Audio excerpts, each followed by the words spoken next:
Hello.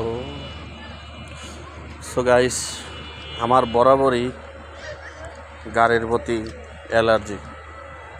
তারপরেও জীবিকার তাগিদে অনেক সময় গাড়িতে চড়তে হয়। এই যে যেমন আজকে আমি ওদেরকে দেখানোর চেষ্টা করতেছি, রেল লাইনে আসলাম। তো আসার 10 মিনিটের মাথায় হবে, এর মধ্যে একটা রেলগাড়ি চলে আসলো। তো এই যে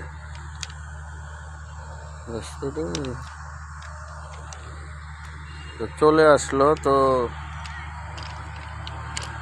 তারপর থেকে এখন আর অনেকক্ষণ হয়ে গেছে, তো এখন আর গাড়ি আহে না।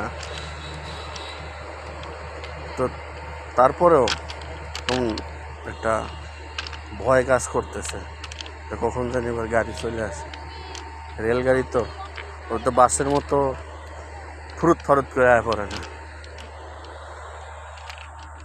আর রেলগাড়ি থামানোর তো ইয়ে নাই। গাড়ি হইলে মনে করেন, বাস হইলে থামানো যায়,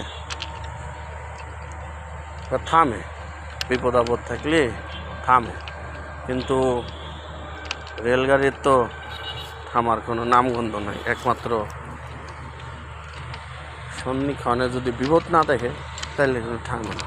আর যদি ভিতর থেকে কেউ চেন না টান দেয়, তো ভয়ের কারণ